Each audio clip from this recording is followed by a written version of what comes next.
మీ అందరికీ తెలియదు ఏంటంటే నేను రాజు గారిని నేను అంకుల్ అని పిలుస్తాను. ఎందుకంటే నేను 8th 9th క్లాస్ ఉన్నప్పుడు మా నాన్నగారు రాజు గారు కలిసి సినిమాలు చేసేవాళ్ళు. అలా చేసిన ఒక సినిమా తొలి ప్రేమ.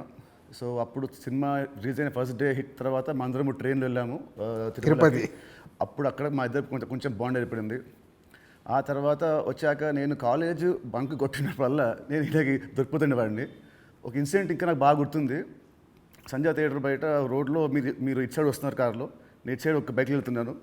సినిమాలో ఒక హీరో హీరోయిన్ చూసినట్టు లుక్స్, అంత బిజీ రోడ్లో ట్రాఫిక్లో మీరు నన్ను చూడడం, నేను మిమ్మల్ని చూడడం చూసి నేను భయపడిపోయి మీకు కాల్ చేసి అంకుల్ ఇంట్లో చెప్పకుండా చెప్పడము, థ్యాంక్ యూ మీ ఇంట్లో చెప్పలేదు, మీరు చెప్పుంటే అప్పుడు నాకు పగిలిపోయి ఉండేది. సో అది మా ఇద్దరి మధ్య ఉండే బంధం. సో ఆ తర్వాత కలిసి నేను హీరో అయ్యాను, తను ప్రొడ్యూసర్ అయ్యాడు.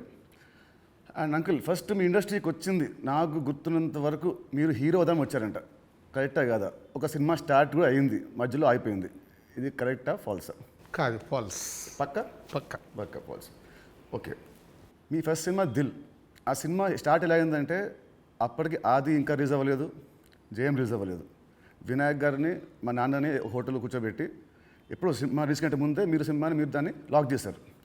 అసలు మీ నమ్మకం ఏంటి, మీ ధైర్యం ఏంటి? రిలీజ్ కాకముందే అప్పటికి ఆది మూవీ రిలీజ్ అయింది, నీ జయం రిలీజ్ కాదు.